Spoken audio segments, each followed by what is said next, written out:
দুঃখজনক হলেও আমি তোমাদের এখন কিছু সত্য কথা শোনাবো, যেই কথাগুলো পরবর্তী জীবনে তোমার চলার পথে সফলতায় কাজে লাগবে। দেখো, দুদিন পর তোমাদের ইংরেজি পরীক্ষা। তোমরা অনেকে ইংরেজি ভয় পাচ্ছ, কি লিখবা, কি করবা ইত্যাদি। আসলে ইংরেজি তোমাদের কেন পড়ায়, কেন শেখায়? এটা তো জাস্ট একটা ভাষা, ভাষা শেখার জন্য, তাই না? আজকে তুমি প্রায় লেখাপড়ার সাথে 12 বছর জড়িত, অথচ তুমি 12 বছরে একটা ভাষা শিখতে পারো নাই। এখানে কার গলদ, কার সমস্যা, সব আমি এখন বলতেছি। ওই শুরুতে বলছিলাম দুঃখজনক হলেও কিছু সত্য কথা আজকে বলে দিব, এবং কিছু গল্প শোনাবো। হ্যাঁ, দেখো, তোমাকে যদি আমি একটু ভেঙে বুঝাই যে তুমি 6 মাস পর সিঙ্গাপুর যাবে। তোমাকে একজন বললো যে 6 মাসের ভিতরে সিঙ্গাপুরের ভাষা শিখতে না পারলে তুমি সিঙ্গাপুর যেতে পারবে না। সিঙ্গাপুরের ভাষা যত কঠিনই হোক তুমি শিখে ফেলছো। আমরা জানি যে পৃথিবীর সব থেকে সহজ ভাষা নাকি ইংরেজি, অথচ 12 বছর ধরে ইংরেজি শিখতে পারিনি। তোমাদের 12 বছর, আমাদের আরো বেশি, 22-23 বছর। তো আমরা এই 25 বছর ইংরেজি ভাষা শিখতে পারিনি। এখানে একটা গলদ আছে। কি গলদ জানো? আমরা যাদের কাছে ইংরেজি শিখি, বা যাদের আমাদেরকে যারা ইংরেজি পড়ায়, তার অধিকাংশ মানুষ সে নিজে ইংরেজি জানে না, আর নিজেদের ব্যর্থতা তো আছেই। তো এই সব বিষয়টি আমি তোমাদের একটু ভেঙে বলতেছি, প্লিজ শোনো। মানুষ যদি চেষ্টা করে সে সব পারে। যে সিঙ্গাপুর যাবে, অনেকেই লেবার হিসেবে সিঙ্গাপুর যায় যারা অত বেশি শিক্ষিত না বা খুব পড়াশোনা করে নাই, 6 মাসের ভিতরে সিঙ্গাপুরি ভাষা শিখে ফেলছে। জাপান, তারপরে কোরিয়া, এসব দেশের ভাষা আরো বেশি কঠিন, এগুলো মানুষ শিখে ফেলে। অথচ এই সহজ একটা ভাষা আমরা 12 বছরে শিখতে পারিনি। কেন শিখতে পারিনি? তোমাকে তোমাকে পরীক্ষায় পাশ করানোর জন্য ইংরেজি পড়ায়, ভাষা শেখার জন্য না। আর তুমি আজকে উল্টা হবা, তুমি হলো আজকে থেকে পরীক্ষায় পাশ করার জন্য ইংরেজি শিখবা না, ইংরেজিতে কথা বলার জন্য ইংরেজি শিখবা। মনে রাখবা, মনে রাখবা। যদি কোনো মানুষ 20,000 টাকার উপরে বেতনের চাকরি চিন্তা করে, বা জীবনে ভালো কিছু করার চিন্তা করে, তাহলে তার ইংরেজি শেখা লাগবেই লাগবে। মানে তুমি মাসে 20,000 টাকার উপর ইনকাম চিন্তা করছো, ইংরেজি শেখা লাগবে। কোনোভাবে এটাকে আর অবহেলা করা যাবে না। আজকে থেকে প্রতিজ্ঞা করো, আমি ইংরেজিতে কথা বলতে পারবোই পারবো। আর ইংরেজিতে কথা বলার জন্য তোমাকে ইংরেজি শেখায়, ইংরেজিতে পাশ করার জন্য না। শোনো, একটা গল্প বলি। গত 2 দিন ধরে তো তোমাদের আমি বাংলা পড়াইছি। আসলে আমি তো বাংলা শিক্ষক না, তোমরা জানো যে আমি আইসিটি পড়াই। তো বাংলা আমি কি করছি, তোমাদের মতো শিক্ষার্থী হয়ে আমি পড়ে তোমাদেরকে পড়াইছি। তো একটা শিক্ষক সে যতটুকু জানে ততটুকু যদি কোনো শিক্ষার্থীকে দিয়ে দেয়, তাহলে আমার মনে হয় না যে ওই শিক্ষার্থীর আর কিছু লাগবে। এখন ধরো আমি ধরো বিসিএস ক্যাডার, আমি অনেক পিএইচডি করে আসছি, আমি অনেক জানি, কিন্তু আমি দেওয়ার কৌশল বুঝলাম না, বা আমি দিলাম না, তোমার লাগছে। শোনো, আমি তোমাদের আরো কিছু কথা বলবো, একটু শোনো। একটা গল্প শোনাই। আমি তোমাদের আইসিটি পড়াই না, আসলে আমি কিন্তু আইসিটি স্টুডেন্ট না, বা আইসিটি আমার সাবজেক্ট ছিল না। আমার সাবজেক্ট ছিল অ্যাকাউন্টিং, আমার অনার্স মাস্টার্স দুটেই অ্যাকাউন্টিং। এবার তুমি আমাকে প্রশ্ন করতে পারো, স্যার তাহলে আপনি আইসিটি পড়ান কিভাবে? 2017 সালে একটা ঘটনা বলি। 2017 সালে আমি ঢাকায় একটা চাকরি করতাম।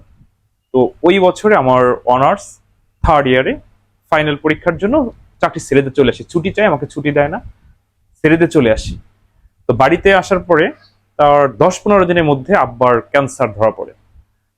আমরা 4 ভাই বোন, আমার ভাই ভাই নাই, আপন ভাই নাই। তো বড় 3 বোন। তো ওদের আব্বা যতটুকু সম্ভব সামাজিক ভাবে পড়াশোনা করায় দেশে দিয়ে দিচ্ছে। আমরা অনেকে বলি যে ছেলে মেয়ের সমান অধিকার, এটা বই পুস্তকে, মানে বাস্তবে না। বাস্তবে একটা ছেলের কাজ কখনো একটা মেয়ে করতে পারে না, একটা মেয়ের কাজ একটা ছেলে কখনো করতে পারে না।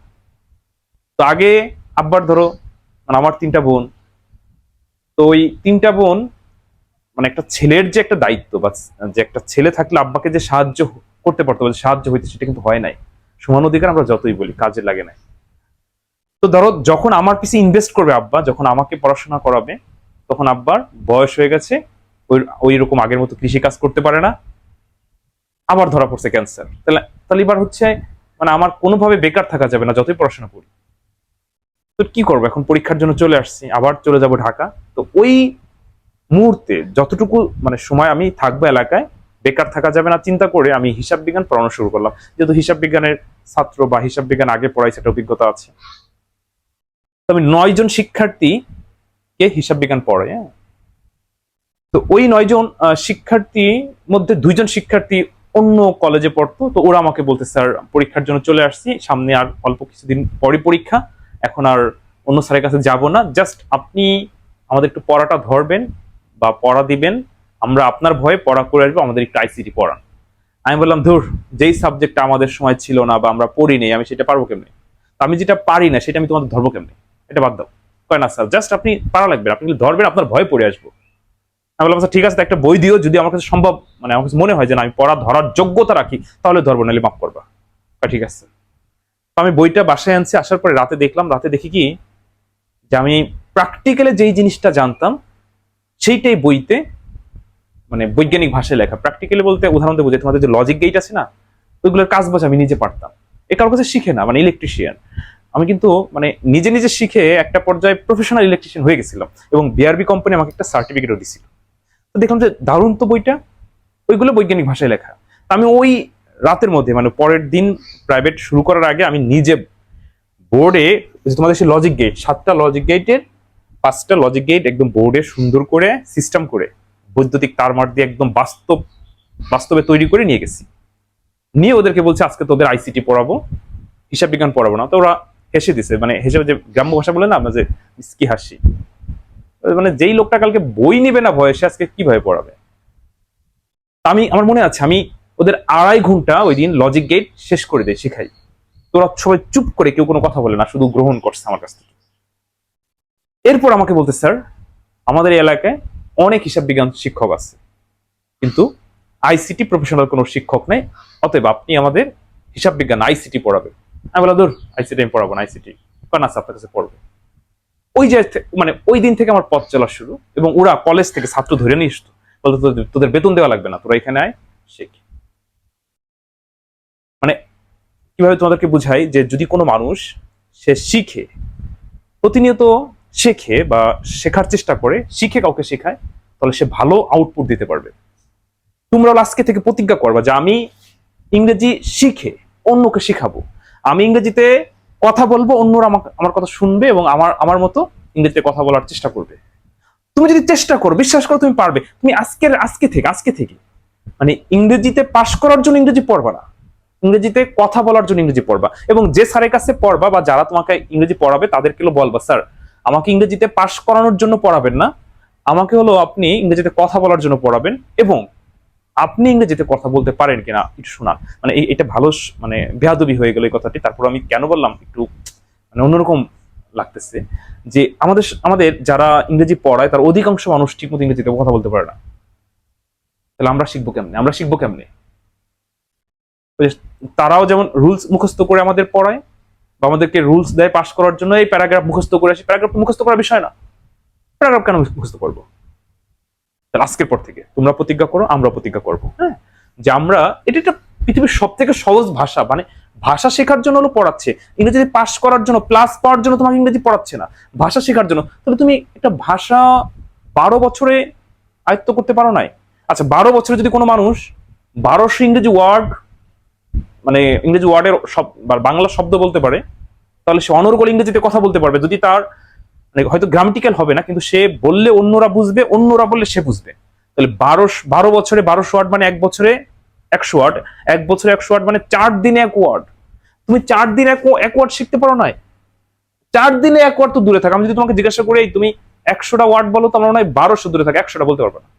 তার মানে বছরে 10টা শেখো নাই। অথচ আমি যদি এখন এখানে 10টা ইংরেজি শব্দ লিখে ওই ওয়াশরুমে যাই আর আসি 5 মিনিটের ভিতরে, এই 5 মিনিটের ভিতর তোমার এই 10টা শেখা হয়ে যাবে। অথচ তুমি তুমি মেধাবী, তুমি তুমি পারবে, কিন্তু তুমি সঠিক লাইন খুঁজে পাও নাই। তুমি পারতে, তুমি তুমি চেষ্টা করবা, বা ওই ওই ধাক্কাটা তোমাকে কেউ দেয় নাই, ওই সঠিক কথাবার্তা তোমাকে কেউ শোনায় নাই। তুমি পারতা, তুমি এখনো পারবা। তো শোনো, তুমি 5-10 মিনিটে যদি 10টা ওয়ার্ড পারো, সেখানে 4 দিনে কেন একটা ওয়ার্ড শেখো নাই? আজকে 1200 ওয়ার্ড ইংরেজি শব্দ যদি বাংলা জানতা, তাহলে নিজে নিজে এই যে পরীক্ষা ইংরেজি নিয়ে টেনশন করতেছো, ভয় পাচ্ছ, নিজে ওই প্রশ্ন উত্তর করতে পারতা, ভয় লাগতো না। এখনো সময় আছে, প্লিজ ইংরেজিতে পাস করার জন্য ইংরেজি পড়বা না, ইংরেজিতে কথা বলার জন্য ইংরেজিতে শিখবা। আমিও তোমাদের সাথে আজকে থেকে শিখবো। এই যে আমি দেখো, আমি তোমাদের বাংলা একটু সাহায্য করছি, তোমরা অনেক বলছো আজকে কমেন্টে মেসেজ করে যে স্যার আপনি যা পড়াইছেন তাই আইসে, আপনি যেভাবে বলছেন ওইভাবে আসছে, আপনার মাত্র 90 মিনিট 10-12 দাগ 90 মিনিট আপনি শেষ করছেন, ওইগুলো ফলো করছি, সব পারছি। 2 বছরে কিছু পড়ি নাই, টেনশনে ছিলাম, যা দিচ্ছেন তাই পড়ছি। আসলে আমি আমি আমি কি আমি তো পারতাম, আমি তো বাংলা শিক্ষক, আমি কেন পারলাম? আমি হচ্ছে পড়ে তোমাদের পড়াইছি, তোমরা আজকে থেকে শিখে অন্যদের শিখাবা, আমিও তোমাদের মতো শিখবো, তোমাদেরকে শিখাবো। আমরা নিজেরা ভুল ভালো যা হয় হোক, আমরা নিজেরা ইংরেজিতে কথা বলবো। ওকে, ভুল আমরা কেন পারি না জানো? চিন্তা করে মানুষে কি বলবে আমার যদি ভুল হয়ে যায়। আচ্ছা, বাংলা তোমাকে, এই যে বাংলা ভাষায় তুমি কথা বলো, বাংলা কি তোমাকে কেউ গ্রামার শিখাইয়া বাংলা ভাষা শিখাইছে? তুমি তো প্রথমে বাবা বলতে বলতে বাবা বলা শিখছো। তো ইংরেজি ব্যাপারটা এরকম, তুমি বলা যদি শুরু করো একসময় বলতে পারবাই পারবা, কিন্তু যদি বলা শুরুই না করো বলবা কেমনে? আর ওই যে আমাদেরকে বলা শুরু করায় নাই আমাদের শিক্ষকরা, অধিকাংশ শিক্ষকরা, সবাই না, যারা হচ্ছে আমাদের পরীক্ষায় পাশ করানোর জন্য মোটিভেশন দিত, এই প্যারাগ্রাফ মুখস্থ করো, এই রুলস মুখস্থ করো। এই কারণে আমাদের মাথার ভিতরে আরো জং ধরে গেছে।